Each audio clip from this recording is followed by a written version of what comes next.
Bonsoir à toutes et à tous. À la une de l'actualité ce mardi 6 avril, le retour des cours à distance pour l'ensemble des élèves vendéens, et ce pendant une semaine avant les vacances de Pâques qui s'étendront jusqu'au 26 avril.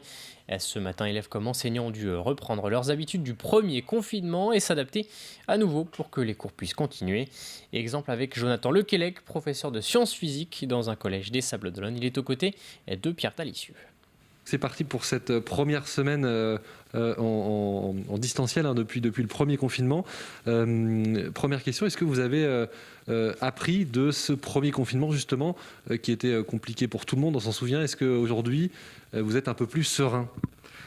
Alors c'est vrai qu'au début du premier confinement, les dispositifs qu'on avait mis en place au collège en ligne ont plutôt bien fonctionné, mais malgré tout on a vu la limite de certaines choses. Et depuis on a en effet mis en place d'autres méthodes et d'autres outils pour les élèves, de manière à avoir des retours de travaux beaucoup plus simples pour les élèves et des échanges avec eux plus simples aussi avec l'outil Google. G Suite notamment. On le voit, vous avez mis en place des petites expériences. Là, vous avez prévu un peu cette semaine différemment que des cours, j'imagine, dans une classe normale. Bah oui, parce que moi, professeur de physique-chimie, les élèves sont censés faire des expériences et c'est vrai que à la maison, ils n'ont pas forcément les outils ou le matériel nécessaire pour le faire. Alors j'ai essayé d'emmener des choses pour pouvoir réaliser des petites vidéos et montrer aux élèves un peu ce qu'on obtient comme résultat, etc. Et puis voilà, je leur mettrai ça en ligne de manière à ce qu'ils puissent quand même travailler à partir de ces vidéos-là. Donc les vacances, c'est donc vendredi, ce vendredi soir. Donc il reste encore 4 jours, donc on l'aura compris en distanciel. Avant un retour après les vacances, encore en distanciel pendant une semaine à partir du 26 avril, pour un retour en classe cette fois-ci à partir du 3 mai, si tout va bien. Premier jour et premier souci technique ce matin, de nombreux profs et élèves n'ont pas pu accéder à leur plateforme numérique. Le ministère de l'Éducation nationale a évoqué des possibles cyberattaques provenant de l'étranger. Et si les écoles, les collèges et les lycées sont fermés, ce n'est pas le cas des universités. Elles restent ouvertes, en tout cas partiellement, comme c'est le cas depuis fin janvier. Les étudiants peuvent ainsi venir sur le campus une fois par semaine pour des cours en présentiel. Le protocole reste donc inchangé, tout comme l'agenda de ces étudiants. Une stabilité bienvenue sur le campus lyonnais. On a des étudiants qui sont arrivés en tant qu'étudiants là, au mois de septembre, qui ont vécu à peine un mois à l'université, qui ont dû se réinventer dès le mois d'octobre-novembre et travailler depuis chez eux en distanciel, qui ont dû se réinventer en janvier puis en février. C'est vrai que là, de pouvoir assurer un peu une pérennité au moins sur un mois, ce qu'on espère, c'est que petit à petit l'université réouvre à l'ensemble des étudiants. Mais là, ça leur permet d'éviter de se réinventer et de réapprendre une autre manière de travailler. À noter en revanche des évolutions pour les examens prévus jusqu'au 2 mai. Ils se dérouleront tous à distance ou seront reportés, à l'exception des examens des formations de santé qui restent maintenus en présentiel. Depuis ce mardi, le pays est donc de nouveau confiné, même si l'entrée en vigueur des nouvelles restrictions est intervenue officiellement samedi soir. Le gouvernement avait accordé une tolérance pour ce week-end de Pâques pour les déplacements interrégionaux et interdépartementaux. De nombreux riverains et touristes ont ainsi profité de la météo clémente pour profiter de ce dernier week-end de relative liberté avant plusieurs semaines. Reportage au Sables-d'Olonne signé Grégoire de Châtillon. La tolérance, un mot qui a soufflé comme un vent de liberté avant le confinement, un mot que beaucoup se sont appropriés depuis samedi afin de profiter pleinement de ce grand week-end de Pâques. Alors, incompréhension, mauvaise foi ou confusion, chacun avait sa version. Alors moi j'avais saisi qu'on pouvait le week-end de Pâques se balader un peu quand même. Il y avait autorisation le week-end de Pâques. Moi j'ai regardé les informations et ils nous ont dit qu'ils nous laissaient le week-end jusqu'au lundi soir. Et à partir de lundi soir, c'est moins de 10 km autour de notre domicile. Il y avait cette assurance qu'on pouvait partir pour s'isoler. Et il y avait aussi une certaine tolérance morale pour les gens qui pouvaient un peu profiter du week-end de Pâques. La règle était de se déplacer pour se confiner ailleurs que chez soi. Pas de déplacement au-delà des 10 km depuis le samedi soir à 19h, hormis quelques motifs dérogatoires tels que la garde d'enfants. Venus de La Roche-sur-Yon, Nantes, Tours ou bien Orléans, beaucoup en ont profité malgré tout, pour s'offrir de la souplesse ce week-end. Nous sommes nantais et effectivement on est venu passer le week-end sur les sables pour profiter, effectivement prendre un peu l'air avant de passer 3 semaines difficiles avec les enfants enfermés à la maison. J'habite à La Roche-sur-Yon, donc c'est tout près et je me suis dit peut-être que c'est la dernière fois avant le beau temps que je puisse en profiter, quoi. On a envie de profiter aussi de ce beau soleil et de rentrer. Après on respecte les gestes barrières, on n'est que tous les deux, donc voilà. Il faut être tolérant juste le week-end et être autoritaire après pour un bienfait pour tout le monde. Les Sables d'Olonne, victimes de son succès, c'était difficile pour beaucoup d'obéir pour ce grand week-end de Pâques. Au chapitre culture, mobilisation à Fontenay-le-Comte pour protester contre la fermeture des lieux culturels. Le collectif SOS Culture Fontenay-le-Comte s'est ainsi réuni il y a quelques jours pour afficher des banderoles sur des bâtiments culturels de la ville.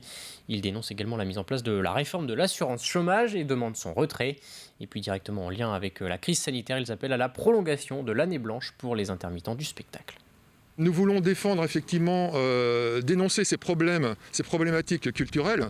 Nous voulons défendre les droits de la culture, les droits des acteurs de la culture, les droits des intermittents du spectacle, mais aussi le droit à l'accès à la culture.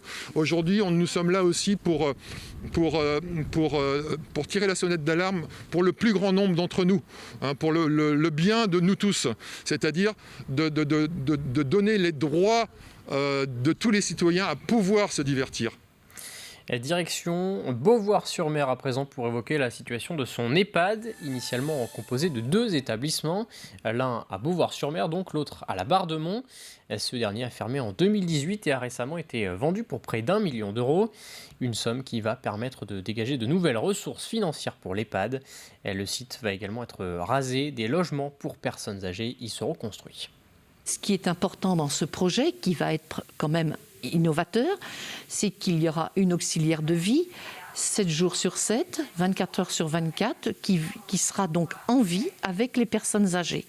Et ces auxiliaires de vie pourront aider les personnes à aller faire leurs courses, à l'aide au repas, pourront préparer aussi, bien sûr, des animations et tout. Et il y aura quelqu'un qui sera là. Voilà, 7 jours sur 7, 24 heures sur 24. Donc, ce qui veut dire que c'est une vraie sécurité pour les familles, pour les personnes qui ne seront pas dans l'isolement. On ouvre une page sport dans ce journal avec tout d'abord cette initiative du côté de Chantonnay. Jusqu'au 18 avril, les foulées de Chantonnay sont organisées cette année virtuellement par le club d'athlétisme de la ville. Un événement également solidaire. Les participants courent et marchent pour l'association Entraide et son projet Une lame pour courir qui vise à équiper de jeunes amputés pour leur permettre de pratiquer leur sport. Découverte signée Aurélien Huard. Après l'annulation des foulées de Chantonnay en 2020, hors de question pour le club d'athlétisme local de ne rien faire à nouveau en 2021. Une course est donc mise en place sous un autre format et sur une durée de 3 semaines. Plusieurs épreuves sont proposées en course à pied ou en marche, sur 5 ou 10 km ou bien sur un défi du maximum de kilomètres parcourus.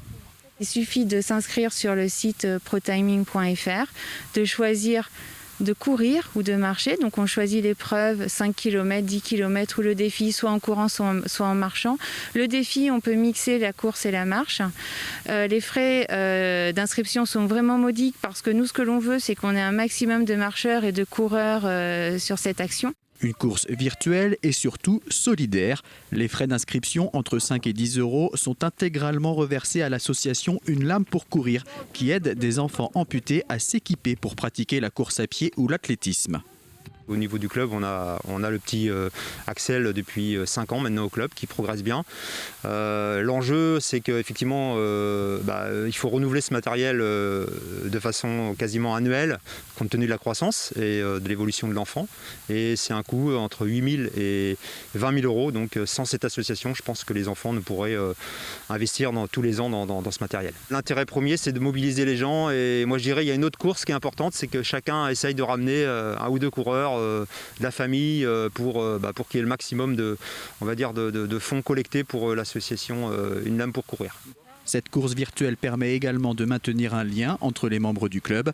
Pour les participants, les différents classements sont mis à jour quotidiennement jusqu'au terme de l'opération le dimanche 18 avril. Et vive Une Toujours en sport, La Roche-Vendée Basket affronte ce soir à 20h Lyon-Villeurbanne pour la dernière journée de Ligue féminine. Les Lyonnaises sont opposées au 3e du championnat, une rencontre qui pourrait être la dernière de la saison si la Fédération de basket décide d'annuler les playoffs cette année. Rendez-vous à 19h45 pour suivre la rencontre en direct sur notre antenne, sur notre site internet ou sur YouTube. Pour refermer cette page sport de la voile, le départ de la Sardinia Cup sera donné demain à Saint-Gilles-Croix-de-Vie. Une vingtaine de duos s'élanceront en Figaro pour 2 étapes. La première en direction de l'Espagne et la deuxième vers l'Irlande. Yann Eliès sera présent pour défendre son titre. Il devra affronter notamment Xavier Macaire, Alexis Loison, Pierre Quiroga ou encore Charlotte Yvan pour le team Vendée Formation, organisateur de la course. 2 grandes étapes qui seront importantes pour la course au large, puisque la première va faire environ 500 000 et la deuxième 700 000.